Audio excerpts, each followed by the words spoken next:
Gubernatorial appointments will come to order. We'll call the roll. Senators O'Loughlin, Here. Luetkemeyer, Bean, Beck, Bratton, Brown, Berger, Moon, Mosley, Roberts, Williams. We've established a quorum, so we'll now begin our hearing. Today we have 7 new appointments with us and 3 reappointments. The reappointments are just sort of a matter of record. They don't have to appear. I'll announce the nominee and the sponsoring senator, and you'll come right up here behind these 2 chairs where Harrison will take your picture, so don't forget that. If your family's here with you, they're welcome to join you for the picture. And then after they provide their testimony, the senator needs to remember to go over and sign the official form that they have to sign. So that's how we do it. And the first one up is Penny Kampeter, sponsored by Senator Fitzwater for the Board of Nursing Home Administrators.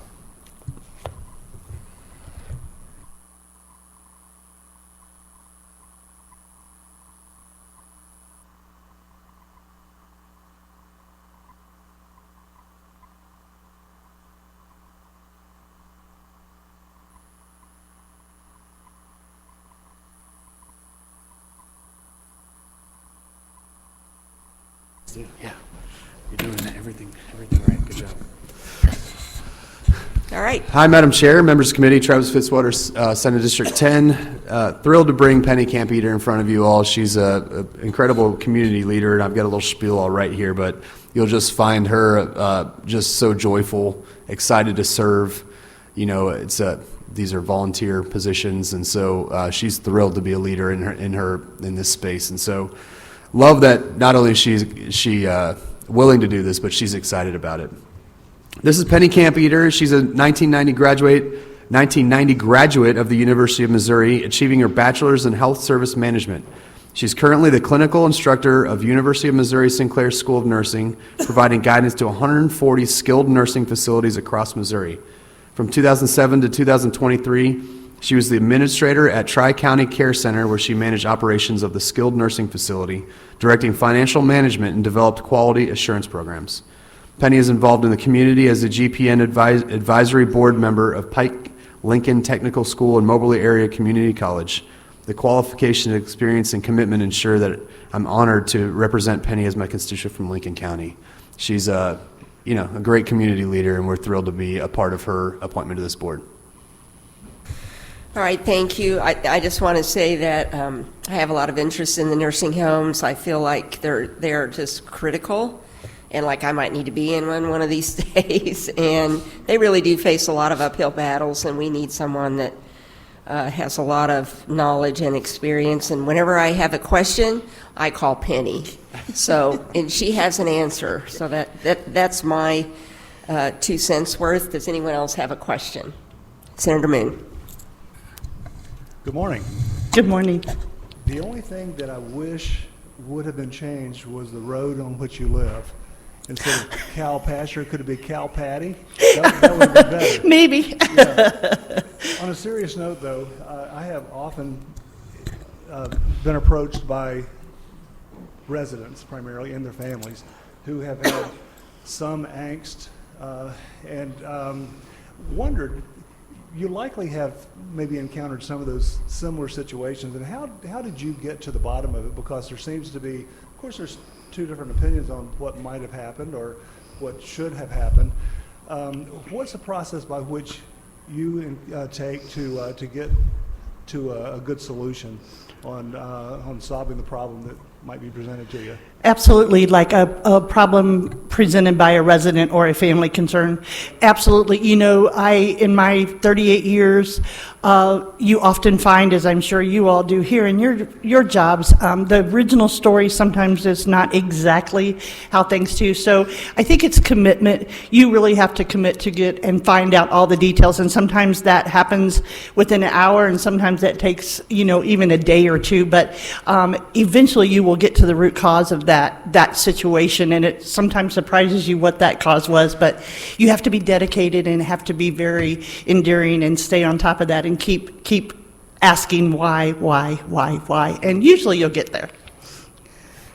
Mine haven't been resolved in a day or so. Sometimes it's taken longer than that, but Yeah, absolutely. perhaps if there are other situations that arise, might be able to call you and get your input. Absolutely. Maybe lead you Absolutely. on the right path. You betcha. I would Thank be more than happy. Thank you.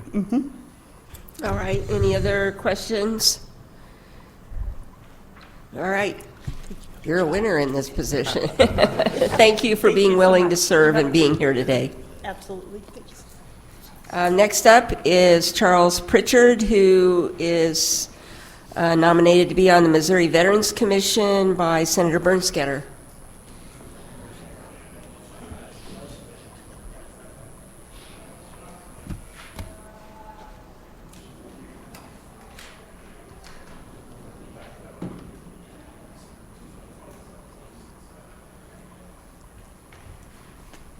Thank you, Harrison. Thank you, Madam Chair, members of the committee. Like she said, Mike Bernskoetter.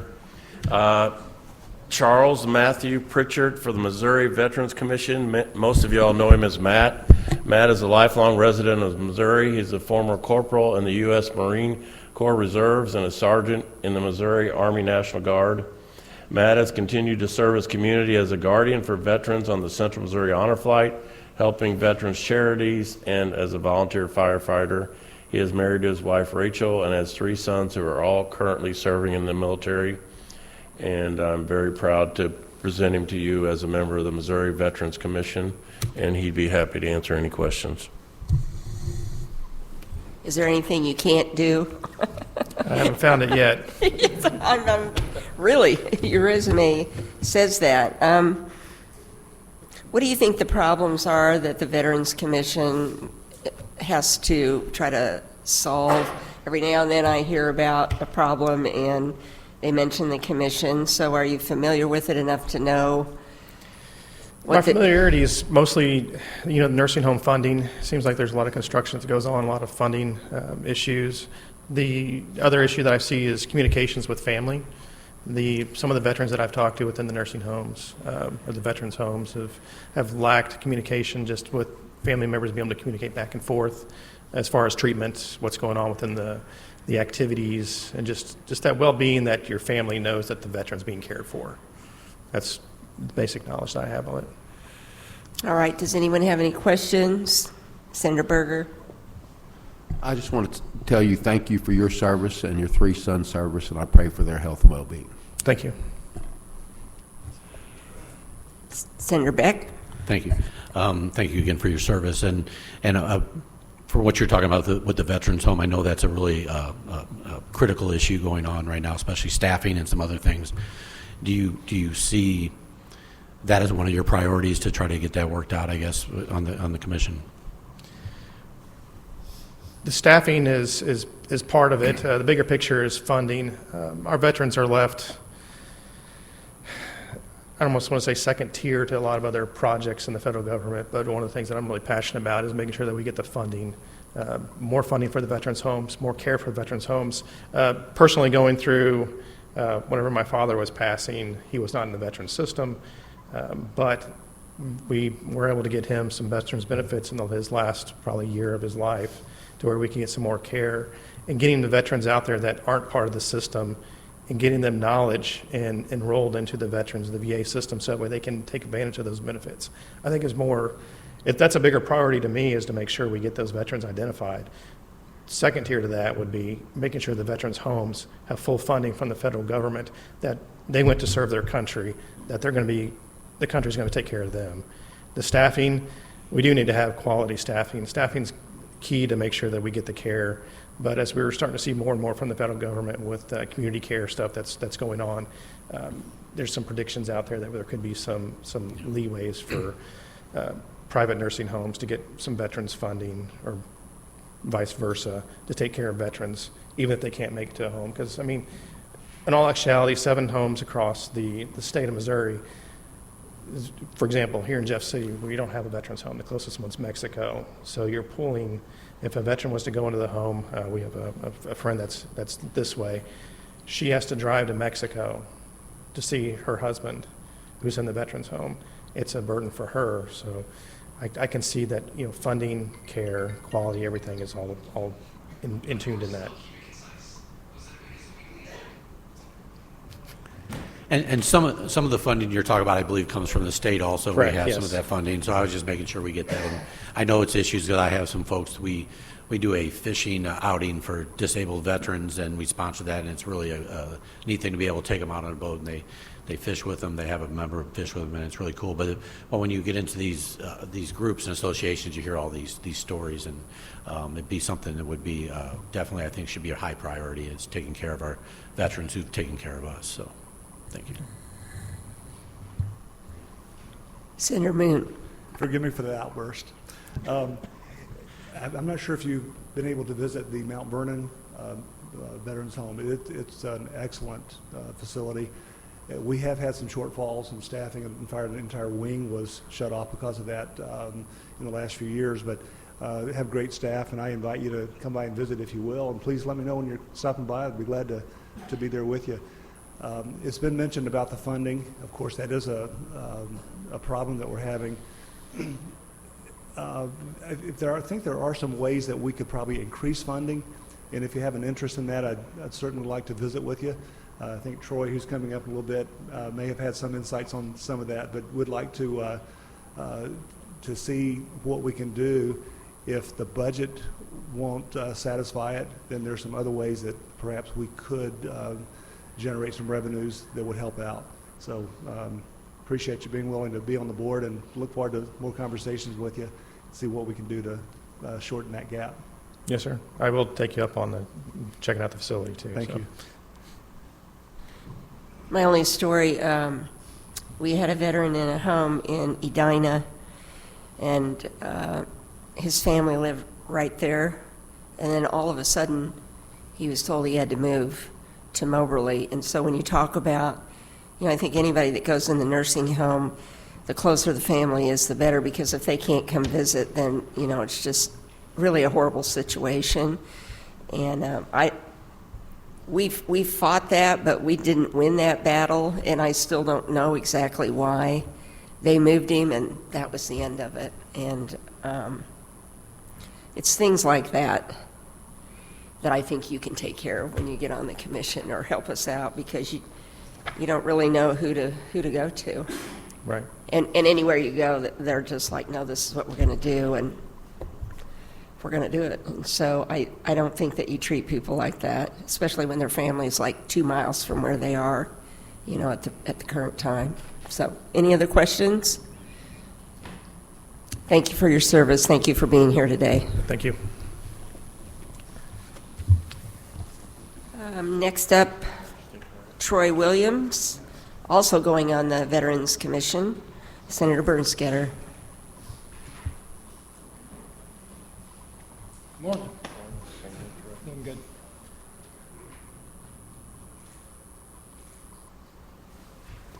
Thanks again, Harrison.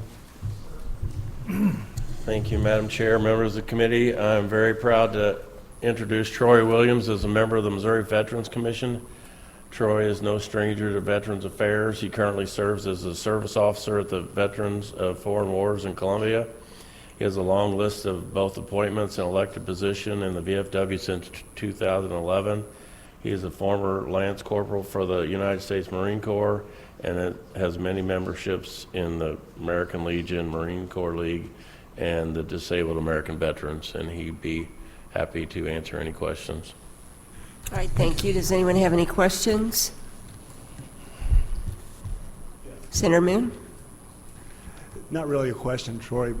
I appreciate you being willing to be a part of the commission, and I'm grateful for all the work that you've done so far that we've had opportunity to engage in. Yes, sir. And as a That's my as a- phone. Yeah, they're playing games. No, I apologize. I thought I had it on silent. I'm not calling you either. Yeah.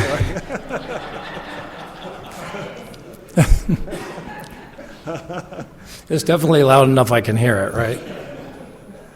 But in any case, I know we broached the subject on funding, and I think there are some ways that we probably could fill that gap. So we'll look forward to more conversations on that. Very much so. I think there's a couple bills out there right now that would take care of the long funding mechanism that we need for MVC. Yeah. Thanks again. Yes, sir. Any other questions? Seeing none, thank you for your willingness to serve. Thank you. Let's go down to Frank Offutt since Jill and Dave aren't here yet. Next up will be Frank Offutt for the Safe Drinking Water Commission, Senator Luetkemeyer.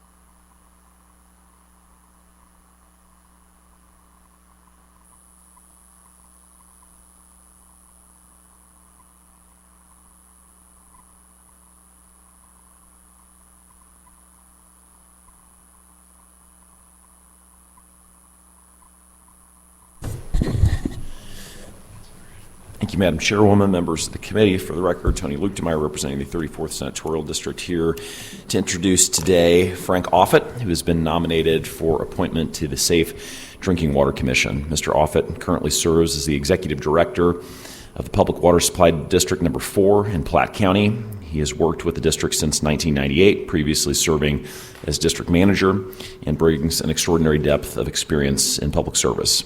In total, he has dedicated 69 years of service to local government, including service as the mayor and alderman for the city of Platte City.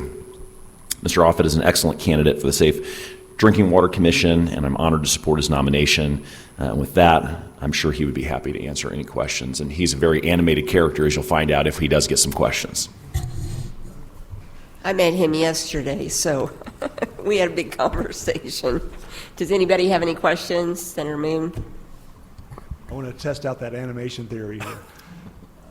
We've had conversations, not you and I, it was the first time we've actually come face to face, I believe, but with others who are involved in the clean drinking water. And that seems to be one topic that brings everybody together. We're all wanting clean water. If you've had opportunity to look into it, what is the most pressing issue you see with keeping the water clean, and what can be done about it if it's not already being done? Senator Moon, thank you for the question. Your acknowledgement that water plays a vital source is acknowledged with the illustration of the pictures that are on your desk today. We're water-absorbing machines. The water is finite, and dividing that through the world population and keeping it in such a manner that we wish to continue drinking it is the challenge that faces us in the days, weeks, and months ahead. With my appointment on the board, if confirmed, would be focused on ensuring that the tools are in place, or at least the opportunity for those tools to be present, that future generations may be able to solve the problems. If a brief illustration, I was in Tuscaloosa, Alabama, and the National Groundwater Association was dealing with the issue of microplastics. And no telling, I'm not a doctor, but the number of microplastics that are floating through our systems right now is probably the largest challenge, because it's such a vast worldwide pollution problem. I hope that the contribution provided might be able to give some guidance to those smarter, younger generations that would be able to come up with some of those solutions and making that affordable so their opportunity for voices to be heard, I believe, is an important avenue through the Safe Drinking Water Commission. Anyone else? We have confidence in you. Thank you for your willingness to serve and being here today. Next up, Jason Choate, also for the Safe Drinking Water Commission. Senator Carter.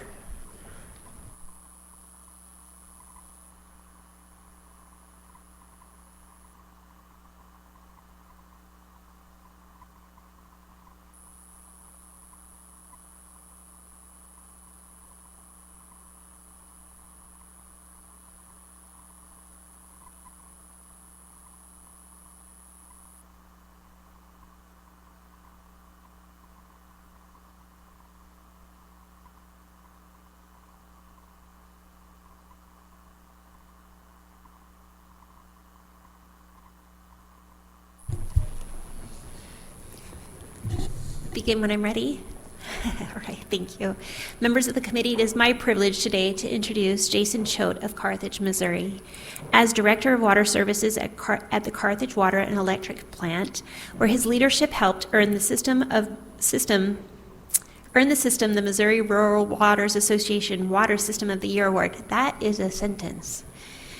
He brings proven expertise in water operations, maintenance, long-term planning, and public health protection, combined with his prior experience in industrial plant supervision and a bachelor's degree in business administration from Missouri Southern State University. Go Lions.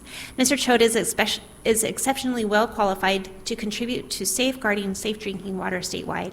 I welcome his participation on this board and look forward to his service in the state of Missouri. All right, thank you. Anyone have any questions? Senator Moon.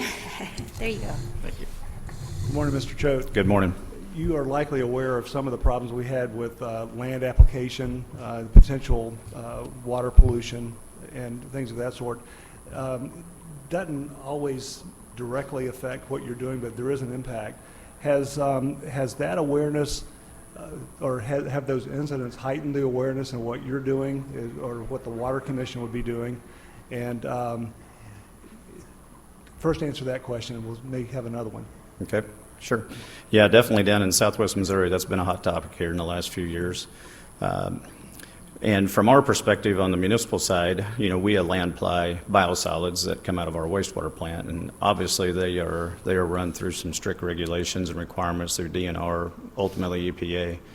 So, you know, on the industrial side, obviously there's probably some more controls that need to be in place there, but there's going to have to be a happy medium, have to be a balance there that has to be able to serve both the industrial needs, and there's also agricultural needs and benefits from that as well.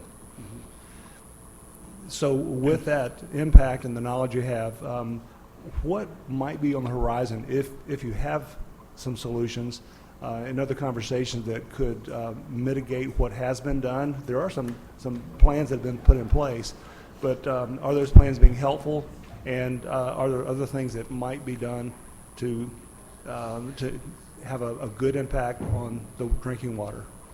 Yeah, sure. I think the education side of things is probably where we can gain the most. Obviously, if we are, as residents, are smelling a foul odor coming our direction, our first thought is it's bad. And in some cases it is bad, but I believe the education side of it and the assurance of the quality standards and expectations that are met definitely needs to be communicated and could help mitigate some of those issues. But once again, obviously there needs to be some controls that need to take place to ensure everybody's playing fairly. Well, good. Well, I'm glad you're aware of it and glad you're on board and representing our part of the state too, and yes, wish you well on that. Thanks. Thank you. Any other questions? Senator Beck? More of a comment. Thank you for our conversation we had yesterday. I appreciated it, and you cleared you right away, right off the bat. You got my support, so thanks. Yeah, thank you. Seeing no more questions, thank you for your willingness to be here, and thank you for being willing to serve. Yes, thank you. Next up will be Timothy Ganz, Senator Gregory for the Safe Drinking Water Commission.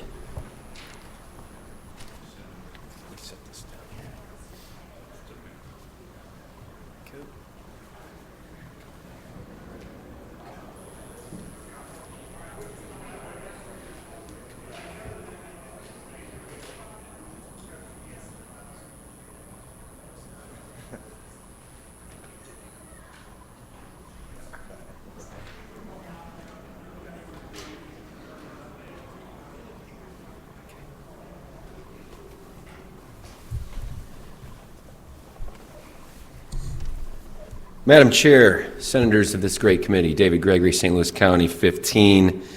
It is my pleasure to introduce and sponsor Timothy Ganz as the Safe Drinking Water Commission. So the Safe Drinking Water Commission serves an essential purpose for protecting our drinking water, obviously, and it makes sure that that what we're drinking is safe. Mr. Ganz has more than 30 years of experience in environmental protection, water quality, and regulatory compliance across both the public and private sectors, which I think is important. He currently serves as the Director of the Environmental Compliance and Water Quality for Missouri's American Water Company, a position that he's held actually since 2018. He's also no stranger to the state government. Mr. Ganz served as the Missouri Department of Natural Resources. He served with them as the state on-scene coordinator and the environmental specialist. In that capacity, he responded to more than 150 environmental emergencies. He oversaw the mitigation and remediation of the hazardous substances releases and conducted regulatory inspections related to air, water, and hazardous waste compliance. So Mr. Ganz comes with a tremendous amount of experience, and his depth of technical expertise, regulatory experience, and longstanding commitment to protecting Missouri's water resources makes him exceptionally well qualified to serve on this commission, and I am proud to sponsor him for the Safe Drinking Water Commission. With that, I will take any questions. All right, thank you. Do you have any questions? Senator Moon. Senator, you said you'd take questions. May I direct them toward Mr. Ganz? Absolutely. All right, thank you. Mr. Ganz, thanks for coming by this morning. We talked a little bit about a bill that's coming up. It may be working its way through the process, and it would offer a way that Missourians could understand a little bit more clearly the cleanliness of the water and what might be good and what might not be so good. Would you explain that? I'm talking about the report card and Sure. maybe even further explanation as well. Okay, yeah, so right now, the Consumer Confidence Report is what EPA and Missouri DNR require that water systems have to publish to their customers. Basically explains what testing is being done on the water, what detections they've had for various contaminants, how the system's meeting compliance. It can be quite technical. The layperson can have trouble understanding that document. Our documents, we go through an effort to make them more understandable for our customers. So I think the bill is basically looking at putting that information in a way that your average water customer can understand it and get an idea if the water is meeting regulatory standards and that it's safe to drink. Yeah. And I don't know that it's written in the bill this way, but talked about maybe even going further and having put it in more layman-like terms so that even people like me can understand it. So definitely. I hope we can do that. Good. And Senator Gregory, thanks for letting me pull your leg. Okay. Absolutely. Thank you, Mr. Ganz. You're welcome.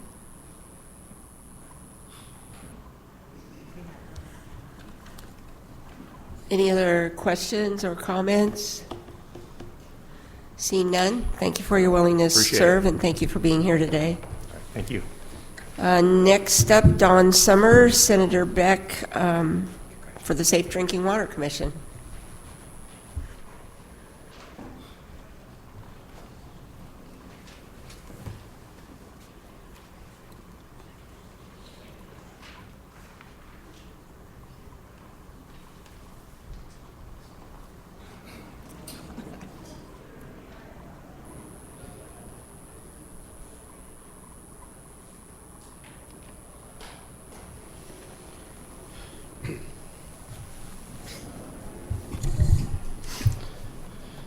For the record, I am Senator Doug Beck of the 1st Senate District, and I want to thank Madam Chair and the members of the committee. And it's a privilege and an honor to sponsor Donald R. Summers for the Safe Drinking Water Commission. I don't really have a lot written down here, but if you look through the packet that's on Don, I think you're going to have a hard time finding anybody more qualified in this state to look at this issue. He's been involved forever. Sorry about that, but I know Don from way back. And on a personal note, if we ever had any questions about plumbing or any of these things, we would talk to Don throughout our entire. As you know, I'm a pipe fitter in union and all that. So, Don spent 24 years as a director or assistant director, specifically dealing with the plumbing aspects in our union and in Local 35, which was before we consolidated. He's also roughly 48 years in the industry. And if you look at his sheet, he's also still in it. He still consults with us. And I do remember a few years ago, when we did the lead in schools and all that came through the body, Don he was critical in getting the school districts together and developing programs and plans in the St. Louis area to, actually quite a few counties, 63 counties, to develop a plan to help them use those funds properly and get the lead out. So I couldn't think of anybody else more qualified, and he's a great person. I'm sure he can answer your questions way better than I can, because I'm the one who would ask him. All right, thank you. Senator Moon, do you have a question? I thought you would. Earlier, I had some discussions with, I think it was Mr. Ganz and his group when they came in, talked about how oftentimes the limestone will leave scale in some plumbing, probably more in our area than some of the other parts of the state, but that scale buildup can protect the water supply and prevent leaching of pollutants perhaps into the lines. I don't know that's the case in the St. Louis area where they have a lot of the old lead pipes, but is that still a problem where there's still some plumbing that needs to be taken out and replumbed? Yes, probably across the state. There's still a lot of lead lines across the state. Even in the St. Louis area where I'm from, there's still a lot of lead lines. There's also some galvanized lines. And you're correct, there is a buildup inside that pipe. And underneath that buildup is where all the microbes are that we would get, like Legionella and other bacteria. Instances, Flint, we had a big incident in Flint. That calcium buildup was broken away, and then all the microbes came out, and that was the contamination in Flint. So it is important that we take care of the lead line replacement program that's being talked about. I know on the federal level, the lead and copper rule is being looked at, and I know in the state, we're looking at our lead and copper rule. All that's very important to take care of that issue. So even in copper piping, you could have that same incident where you got a scale build up with the microbes that are pollutants that could break away. It's kind of like in our own vascular system where you have a plaque build up, and that plaque breaks away, and that can lead to some problems as well. Is that what you're saying, that even with good piping, we can have some problems, and are they going to need to be replaced as well, or is there some type of cleaning agent that can be put? I'm not talking about a chemical. I'm thinking like an entrepreneur could come up with a cleaning bug to go through the pipes. Is that even a process that could be done? I'm not sure about that. I know within the industry, again, Legionella is still a big term being used around the country. With the copper pipe, there is a film that's built up on copper pipe that kind of holds all the microbes in. Usually that's not disturbed unless there's something going on within the building, like a big remodel job, or if there's a water main break outside the building, then that would take that film and disturb it, and then some of the microbes would come out. But it's not that you have to replace it, you just fix the problem. There is a flushing technique if there's something within the building itself or a home where you can flush it out. There's talk about changing the installation of the hot water system or the complete distribution system in a building, raising the temperature of hot water to try and kill all the microbes, and then reducing it when it gets down to the fixtures. So there's a lot of things being talked about in the industry across the country. PEX tubing is fairly inexpensive. Is that an alternative, or how long lasting is it? Is there even enough time that you can tell how long that would last in a system? The PEX tubing itself? Mm-hmm. It's still relatively new to our industry. Plastics have been around since the 60s, but we haven't been using it until the 2000s, really. Mm-hmm. So it's really hard to say how long it'll last. Okay. And what is the potential harm, in your knowledge, of the existing piping that we have across the state? Is it a pressing need, and is it a huge health concern that we need to take action on immediately? I don't know if I would say immediately. Again, I keep coming back to the word Legionella because it still pops up all around the country. I think it's something within the state that we need to look at. The lead service lines, I think it's something that we need to look at. But I think overall, I don't see that there's a problem that is current that we have to jump on right now. I think it needs to be looked at, it needs to be addressed, which I think we're doing with the lead and copper rule. Okay. Thank you. Mm-hmm. Any other questions? Senator Bean? Just a quick question. Yes. How many messes did you had to fix that Senator Beck there put together? No comment. You can say no comment. I'll take that as a lot. That's good enough. Thank you. Any other questions? Seeing none, thank you for being here today. Thank you for being willing to serve. Thank you.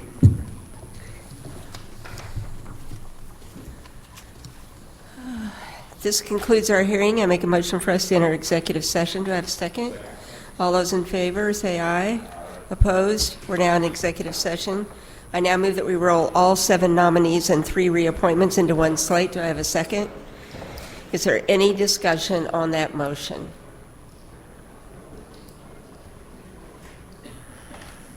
Seeing no more discussion, all those in favor say aye. Opposed? We now have the slate before us. I move that we do pass the slate out of committee. Do I have a second? Is there any discussion on that motion? Okay. Seeing no more discussion, Mr. Secretary, call the roll. Senators O'Laughlin. Aye. Luetkemeyer. Bean. Beck. Bratton. Brown. Berger. Moon. Mosley. Roberts. Williams. By a vote of 8-0, we have moved to pass the slate. I move that we adjourn. All those in favor, say aye. Opposed? We are adjourned.